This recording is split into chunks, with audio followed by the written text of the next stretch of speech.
Menjadi seorang hakim merupakan beban dan tanggung jawab berat yang akan dipertanggungjawabkan. Bukan hanya di dunia, tapi juga di akhirat. Tak heran jika hujatan hingga tekanan dari berbagai pihak menjadi ujian terbesar bagi seorang hakim dalam menegakkan keadilan. Nabi Shallallahu Alaihi Wasallam menegaskan, jika hakim tidak memutuskan dengan keadilan, maka setan akan menjadi kawannya. Dari Abdullah bin Abi Aufa, Rasulullah Shallallahu Alaihi Wasallam bersabda, sesungguhnya Allah bersama hakim selama dia tidak menyimpang. Jika dia menyimpang, Allah akan meninggalkannya dan syaitan pun menemaninya. Hadis riwayat Tirmizi. Menjadi seorang hakim bukanlah pekerjaan yang bisa dianggap enteng dan dianggap remeh. Karena Rasulullah bersabda, apabila seorang hakim duduk di tempatnya sesuai dengan kedudukan hakim yang adil, maka dua malaikat membenarkan, menolong, dan menunjukkannya selama ia tidak menyeleweng. Tetapi apabila hakim itu menyeleweng, maka kedua malaikat meninggalkannya. Hadis riwayat Baihaqi. Tetapi seperti apa pandangan Al-Quran mengenai beratnya tanggung jawab seorang hakim dalam menegakkan keadilan?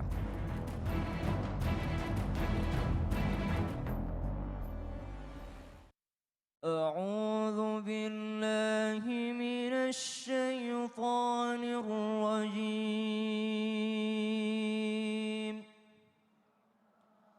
Bismillahirrahmanirrahim. Ya ayyuhalladzina amanu kunu qawwamina bil qisti syuhada'a lillah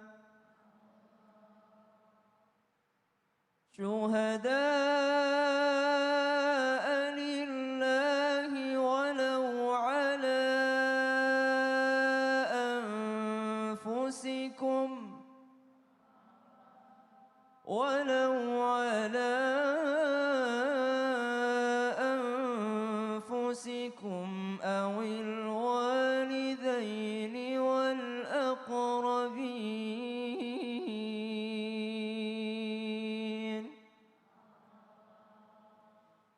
إن يكن غنيا أو فقيرا فالله أولى بهما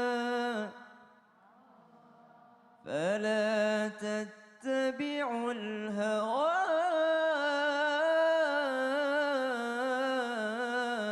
أن تعدلوا وإن تلووا أو تعرضوا فإن الله كان بما تعملون خبيرا. Ma tayassara minal Qur'an, daripada surah An-Nisa ayat 135. Allah Subhanahu wa taala berfirman, wahai orang-orang yang beriman, majulah engkau ke depan dan jadilah engkau saksi-saksi yang jujur. Jadilah engkau seorang hakim-hakim yang adil dan jadilah kalian penegak keadilan di muka bumi ini. Siapapun kalian yang mengaku punya iman di dalam hatinya. Kunu qawwamina lillahi syuhada'a bil qista wa la yajrimannakum syana'anu qaumin. kunu qawwamina bil qisti syuhada'a lillahi walau ala anfusikum awil walidaini wal aqrabin. Maka dikatakan meskipun itu adalah urusan tentang dirimu sendiri ataupun tentang orang tuamu, jikalau engkau yang menghakiminya maka berbuat adillah. Jangan melihat karena untuk keuntungan diri sendiri, jangan melihat karena dia adalah orang tuamu sebagaimana kisah yang dibawakan guru-guru kita tadi. Maka dari itu jadilah seorang penegak keadilan kata Allah Subhanahu wa taala dalam surah An-Nisa ayat 153. Iyakun ghaniyan aw faqiran fallahu awla bihima fala tattabi'ul hawa an ta'dilu. Jangan pernah mengikuti hawa nafsumu ketika engkau dalam keadaan mengadili. Jamaah. Dalam surah An-Nisa juga Allah Subhanahu wa taala menjelaskan di ayat yang lain, "Innallaha ya'murukum an tu'addul amanati ila ahliha wa idza hakamtum bainan nasi an tahkumu bil 'adl." Allah memberikan dua pesan atau dua nasihat kepada kita, yakni selalu menunaikan amanah dan juga selalu memberikan hukuman dengan adil. Dan jarang-jarang Allah memuji perintahnya sendiri. Di dalam ayat ini Allah memuji perintahnya sendiri. Innallaha ni'imma ya'idhukum bih. Kata Allah, ini adalah suatu perkara yang dititipkan kepada manusia yang kalau mereka mengerjakannya, ini adalah perkara yang sangat-sangat membahagiakan untuk mereka. Artinya apa? Tidak selamanya menjadi seorang hakim, tidak selamanya seorang mengadili adalah kecelakaan baginya, tidak. Tapi ketika mereka mengadili dengan seadil-adilnya, berusaha semaksimal mungkin, lalu istikharah minta petunjuk kepada Allah Subhanahu wa taala. Setelah mengadili, ya Allah, inilah kemampuan saya sudah maksimal melihat bukti, melihat saksi, saya mengadili seadil-adilnya, keputusannya saya berikan kepada Engkau ya Allah, berikan saya petunjuk, semoga saya termasuk orang yang adil, maka dia termasuk orang yang sangat dicintai oleh Allah Subhanahu wa taala. Innallaha ni'imma ya'idhukum bih, innallaha kana sami'an basira. Sadaqallahul. Ini Masya Allah ya, jadi di 135 An-Nisa ini dijelaskan bahwa bicara masalah hakim ini tergantung dari orangnya masing-masing. Betul. Kalau misalnya mau ikuti jalan Allah, dikasih surganya Allah. Kalau misalnya nggak mau ikuti jalannya Allah, berarti dia temannya bersekutu dengan setan. Dan ditutup ayat ini, innallaha kana bima ta'maluna khabira. Allah sangat-sangat tahu apa yang engkau sembunyikan di dalam hatimu. Kan kadang hati nurani itu nggak bisa bohong. Benar. Iya. Ada yang bilang kalau bahasa Inggrisnya justice may be blind but he can see in the dark. Luar biasa ya. Artinya? Nanti deh arti belakangan. Makasih banyak. Ustaz Syam, tepuk tangan dong Ustaz Syam. Masya Allah, alhamdulillah ya penjelasannya luar biasa. Nah buat jamaah yang ada di rumah kita lanjut lagi nih. Apakah benar Allah tidak akan membantu orang-orang yang meminta-minta jabatan sebagai seorang hakim? Karena zaman sekarang banyak nih orang yang minta dong kalau bisa saya jabatan itu deh, Nah coba kita minta penjelasannya kembali dari guru kita, Ustadz Maulana. Mohon izin waktunya, tepuk tangan buat guru kita Ustadz Maulana. Baik, bismillahirrahmanirrahim. Allah tidak akan membantu orang yang meminta jabatan sebagai hakim. Hati-hati. Engkau tidak diminta, tapi engkau yang menawarkan diri. Akulah yang memutuskan. Janganlah engkau meminta jabatan. Karena sesungguhnya jika diberikan jabatan itu karena engkau memintanya, engkau tidak akan ditolong oleh Allah. Dan jika jabatan itu diberikan kepadamu bukan karena permintaan, pasti kamu akan ditolong oleh Allah dalam melaksanakan jabatan itu. Ini satu hadis dari riwayat Bukhari. Mohon izin kepada semuanya. Kadangkala terjadi di lingkungan kita. Kadangkala kita yang tiba-tiba nyodorkan diri untuk nanti aku yang selesaiin. Jangan. Sebaiknya tunggu orang menawarkan. Sebaiknya kita aja yang melaksanakan. Saya pernah pengalaman di pesantren karena saya jadi penjaga kampus waktu itu. Jadi saya harus menerapkan 3. Hukum, pukul, denda. 1, 2, 3. Hukum, pukul, denda. Ya itu. Hukum, pukul, denda. Itu luar biasa. Bagaimana caranya saya harus berlaku adil. Wah semua patah-patah. Patah-patah mistar semua. Aduh habis nih dana. Kayu patah-patah. Baik, kalau begitu jangan ada guru yang menghukum. Mending kita selesaikan nanti. Ada ruangan tersendiri. Itu dulu pernah terjadi. Jika seseorang memintanya untuk memperbaiki yang telah rusak, dia yang menawarkan karena dia sanggup menyelesaikan itu, maka apa? Hal itu boleh sepanjang dia sanggup. Karena dia tahu ilmunya. Itu boleh. Kayaknya saya bisa memperbaikinya. Mari. Saya perbaiki. Gini caranya. Ini solusinya. Itu boleh. Tapi jika dia tidak mampu, maka jangan. Jangan coba-coba. Sotoi, apa namanya? Sok tahu. Jangan. Dalam hal ini sok tahu. Kayaknya ini harus diginiin deh. Kesetrum, siapa suruh? Ini tidak boleh. Nah, maka jikalau engkau tidak mampu, mending mundur. Karena keselamatan itu bagi orang yang mencari aman. Jadi engkau sebanyak banyak orang kena tusuk, salah tusuk. Karena dia, jangan. Dia ditusuk, matilah kau. Kamu tidak punya ilmu silat. Kamu kan Joe Taslim. Iko Airways, apa? Itu maksudnya. Janganlah engkau minta jabatan. Karena sesungguhnya apabila engkau diberikan dan engkau meminta, maka segalanya persoalan itu diserahkan sepenuhnya pada kamu. Tidak ada yang mau ikut campur. Karena kau yang minta.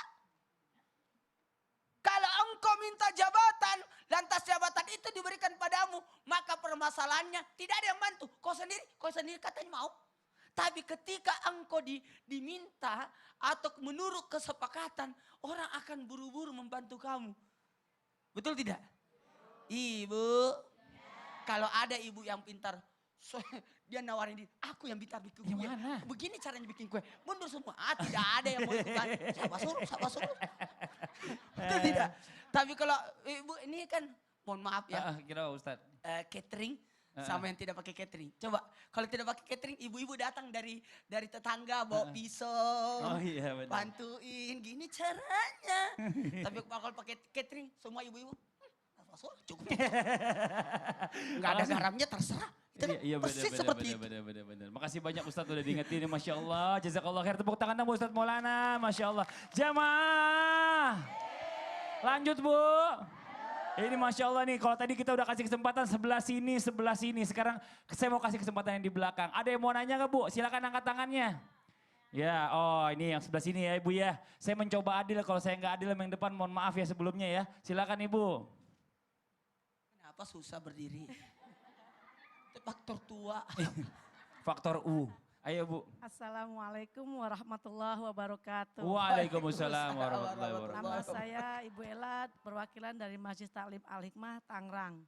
Habib, saya mau bertanya, apabila kita menjadi saksi, kemudian mendapat ancaman, dan sehingga membahayakan nyawa kita, apakah dibolehkan berbohong dalam memberi kesaksian, dan apabila kita meninggal mempertahankan kebenaran, apakah mati syahid Habib? Oh gitu. Assalamualaikum warahmatullahi wabarakatuh. Waalaikumsalam warahmatullahi wabarakatuh. Ibu so imut ya kalau bilang salah, gitu lagi kayak Pak. Habib mau dijawab Habib. Baik, Silakan. pertanyaan yang sangat bagus dan membutuhkan sedikit penjelasan. Artinya ulama mengatakan di dalam kitab fikih, beberapa kitab fikih, kalaupun penjelasan saksi palsu ini misalnya tentang pembunuhan atau tentang liwat, maaf liwat itu sesama jenis, baik laki-laki atau perempuan, kemudian tentang zina, maka tidak boleh ada kesaksian palsu walaupun dengan ancaman seperti apapun. Ya. Akan tetapi kalau di luar itu mengikuti 4 syarat. Pertama, bisa ditarik atau tidak sah penyaksiannya, itu syaratul ikrah, syarat daripada pemaksaan itu disebutkan pemaksaan gutratul mukrih ala tahqiqi ma haddada bihi biwalayatin. Misalnya pertama contohnya gutratul mukrih artinya mampunya orang yang memaksa mengancam itu dengan untuk menakuti orang yang diancam dengan wilayah, kedudukannya atau jabatannya misalnya dengan ancam seperti itu. Kemudian yang kedua ajzul mukrah, yang diancam lemah memang. Syaratnya yang diancam itu lemah dan takut tidak bisa dengan harap dengan kabur misalnya atau dengan minta tolong dengan orang lain, dia tidak bisa. Nah ini syarat yang kedua. Kemudian syarat yang ketiga dhannul mukrah, sangkaan orang yang dipaksa itu orang bisa melakukan apa yang diancamkan kepada kita. Ya, sangkaan ini kalau dalam ilmu fikih ada syak, ada dhon, ada yakin. Kalau syak itu di bawah 50%, kalau dhon itu di atas 60%, kalau yakin 100%. Jadi dhon itu sudah mendekati keyakinan. Kalau sangkaannya memang, oh itu orang pasti bisa, sudah. Dia boleh melakukan persaksian yang bohong. Tapi bisa dia tarik suatu saat. Kemudian yang terakhir, an yakuna hunaka la takuna hunaka garinatul ikhtiyar. Sudah tidak ada pilihan lain sudah. Yang terakhir itu sudah tidak ada pilihan lain. Jadi apabila mencakup 4 syarat ini, syarat ikrah, syarat ancaman buat orang tersebut, maka boleh suatu saat buat dia untuk membatalkan penyaksiannya. Oh, Masya Allah. Ibu jelas ibu ya, ini agak panjang jawabannya nih, mudah-mudahan mudeng nih. Ini Masya Allah, agak rumit juga. Masya Allah, tepuk tangan dong buat ibu yang bertanya, bagus banget pertanyaannya. Nah sekarang buat jamaah yang ada di rumah nih, yang udah kepo banget, yang udah nunggu-nunggu banget, sebenarnya apa sih makna dari tema kita pagi hari ini? 1 di surga, 2 di neraka. Yuk langsung aja kita minta penjelasannya kembali dari guru kita, Ustadz Abi Maki. Mohon izin waktunya, tepuk tangan dong Bu buat Abi Maki. Ternyata hal yang sangat luar biasa, hadis Rasulullah SAW diriwayatkan oleh Abi Daud, kalimat yang sangat luar biasa. Bahwa al-qudatu salatah, hakim ini terbagi 3. Pertanyaannya 3 ini apa? Yang pertama dengan jelas mengatakan qadhi fil jannah, seorang hakim di sorga. Wa qadhiyani finnar, dan 2 hakim di neraka. Astagfirullah. Begitu mudahnya Rasulullah mengatakan sorga, neraka, sorga, neraka. Lalu pertanyaannya, siapa hakim di sorga ini? Jawaban yang sangat indah. Hakim di sorga ini adalah seorang hakim yang memiliki kapasitas daripada ilmunya. Lalu yang kedua selalu berusaha mencari kebenarannya. Apapun yang dia cari sampai dia melibatkan berbagai macam saksi, ketelitiannya. Sampai minta kepada Allah salatul istikharah seperti tadi disampaikan Ustaz Syab. Kenapa? Dia ingin mencari kebenaran. Tidak hanya dengan ilmunya saja, tapi dia cari kebenaran. Setelah tahu kebenarannya, dia menyampaikan yang hak apa yang dikatakannya. Benar, yang benar adalah benar, yang salah adalah salah. Ini adalah Rasulullah jamin al-jannah, sorga. Bahkan kalimatnya bisa jadi dia mendapatkan jannatu qablal jannah, sorga dunia sebelum sorga akhirat. Luar biasa. Umar ibn Khattab yang luar biasa kan. Seorang hakim yang adil. Sampai ketika ada dari bangsa Romawi untuk berjumpa dengan Umar bin Khattab. Didapat di mana istananya Umar? Di sini tidak ada istana buat Umar. Siapa Umar? Ini Amirul Mukminin. Di mana ingin jumpa? Ternyata di kebun sedang tidur. Lalu kata bangsa Romawi, orang-orang utusan Romawi mengatakan, ya Umar, lihat kata-katanya. Adilta, Anda telah berbuat adil dalam memberikan hukuman. Fa'aminta, maka Anda mendapatkan keamanan hidup di dunia. Lalu apa? Fanimta, maka Anda bisa tidur dengan nyenyak. Seorang yang tidak bisa adil, pastikan tidak pernah nyenyak dalam tidurnya. Na'udzubillah. Ini yang pertama. Yang kedua, qadhin finnar. Siapa yang kedua ini atau yang nomor 2, nomor 3 yang di neraka ini? Ternyata adalah seorang hakim yang tahu yang benar, jelas kebenarannya, tapi dia memberikan sesuatu, punten, keputusan yang keliru karena ada sesuatu yang dihajatkannya, sesuatu yang diinginkannya, maka Rasulullah tanpa ragu finnar. Na'udzubillah. Ketiga, dengan matan finnar juga. Siapa? Mereka seseorang yang menjadi hakim alal jahli. Alal jahli itu apa? Punten-punten bahasanya. Sekali lagi, karena diterjemahkan dalam bahasa Indonesia, seorang hakim yang memberikan satu hukuman dalam kebodohan. Kebodohan maksudnya adalah kelalaian. Tanpa mencari kebenaran yang nyata, langsung saja main memberikan hukuman. Na'udzubillah, itu finnar. Bahkan punten, para ulama mengatakan, seandainya seorang hakim memberikan keputusan ceroboh tanpa ada kehati-hatian, walaupun keputusannya benar, tapi tanpa ada keinginan mencari kebenaran, yang penting saya jadi hakim, saya bereskan aja, tanpa ada keinginan untuk mencari kebenaran, finnar, kata Rasulullah SAW. Walaupun dia benar apa yang disampaikannya, tapi tanpa ada kehati-hatian. Ya Allah, kalimat yang sangat luar biasa. Inilah ternyata benar. Tugas hakim ini tugas yang sangat berat sekali. Sampai di segmen awal dengan mengatakan, siapa yang dijadikan seorang hakim, pastikan dia ini seseorang yang sudah siap disembelih tanpa dengan menggunakan pisau yang tajam. Ini sangat berat sekali sampai Rasulullah mengatakan, hijabnya itu lepas antara sorga dan orang atau dengan hakim, antara neraka dengan hakim. Maksudnya apa? Soleh sorga, tidak langsung neraka. Na'udzubillah. Indah Aduh, seorang hakim. ya Allah. Allah ibarik fiik. Jadi kesimpulannya apa? Bicara masalah tentang tema tadi, 1 di surga, 2 di neraka adalah bicara tentang hakim. Tentang hakim. Dari 3 orang hakim itu yang masuk surga cuma 1. Iya. Karena yang 2 nggak mau ngikutin jalannya perintahnya Allah, Benar, ibaratnya begitu. naudzubillah. Nauzubillah. Kita doakan Ya, siapapun yang Masya menjadi Allah. hakim Allah berikan kekuatan. Kita, Amin ya Rabbal kita doakan supaya bisa menjadi 1 orang yang tadi masuk ke surga ini. Masya Nah, Allah. amin Masya ya Allah. Rabbal alamin. Jazakallah khair, makasih banyak. Amin, Ustaz Abi wa Maki atas iyyakum. penjelasannya. Amin, amin, Mudah-mudahan ya Rabbal. bermanfaat buat semua. Alhamdulillah. Jamaah. Yo buat semuanya yang di studio, jamaah yang ada di rumah jangan kemana-mana. Setelah ini kita akan mendengarkan kembali tausiah dari guru-guru kita. Ada amalan serta doa agar kita diberikan keampunan, selalu rasa adil. Setelah yang satu ini, siapkan catatannya, tetap di Islam itu indah. Jamaah.